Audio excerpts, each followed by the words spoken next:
സിയാച്ചിനിൽ ഹിമപാതത്തിൽ മരിച്ച ലാൻസ് നായിക് സുധീഷിന്റെ മൃതദേഹം അല്പസമയത്തിനകം വീട്ടുവളപ്പിൽ സംസ്കരിക്കും. സുധീഷിന് അന്തിമോപചാരം അർപ്പിക്കാൻ സാംസ്കാരിക സാമൂഹ്യ മേഖലയിലെ നിരവധി പേരാണ് എത്തിയത്. ചടങ്ങുകൾ പുരോഗമിക്കുകയാണ്.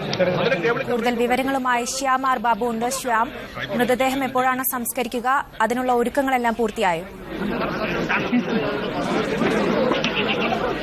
കനി, സംസ്കാര ചടങ്ങുകൾക്കുള്ള ഒരുക്കങ്ങളെല്ലാം തന്നെ പൂർത്തിയായി. ഇപ്പോൾ സൈന്യം അദ്ദേഹത്തിന് അവസാന യാത്രാമൊഴി അർപ്പിക്കുകയാണ്. ഏതാണ്ട് 4:30 അദ്ദേഹത്തിന്റെ ചിതയ്ക്ക് തീകൊളുത്തും.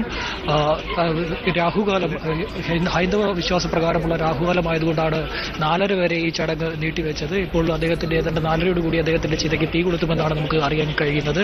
അദ്ദേഹത്തിന്റെ അടുത്ത ബന്ധുക്കളെ ഇപ്പോൾ അദ്ദേഹത്തിന്റെ ഭൗതിക ശരീരം കാണിക്കുന്നുണ്ടായിരുന്നു. ഇതിനുശേഷം സൈന്യം അദ്ദേഹത്തിന് അവസാന സല്യൂട്ട് നൽകും.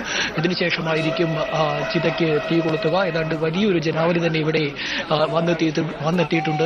സൈനികനെ അവസാനമായി ഒരു നോക്കി കാണുന്നതിന് വേണ്ടി വലിയൊരു ജനാവലി തന്നെ എത്തിയിട്ടുണ്ട്. നേരത്തെ തന്നെ ഏതാണ്ട് ഉച്ചയോടുകൂടി ആണ് അദ്ദേഹത്തിന്റെ ഭൗതിക ശരീരം ജന്മനാടായ മൺട്രോത്തുരുത്തിൽ എത്തിച്ചത്. അപ്പോൾ മുതൽ വലിയ തോതിലുള്ള ഒരു തിരക്ക് അനുഭവപ്പെടുന്നുണ്ടായിരുന്നു. ഏതാണ്ട് 400ഓളം സൈനികരാണ്, മദ്രാസ് റെജിമെന്റ്സിന്റെ ഏതാണ്ട് 400ഓളം സൈനികരാണ് അദ്ദേഹത്തിന് യാത്രാമൊഴി അർപ്പിക്കുന്നതിന് വേണ്ടി എത്തിയിരിക്കുന്നത്. വലിയ രീതിയിലുള്ള ജനാവലി ഇപ്പോഴും എത്തിയിട്ടുണ്ട്.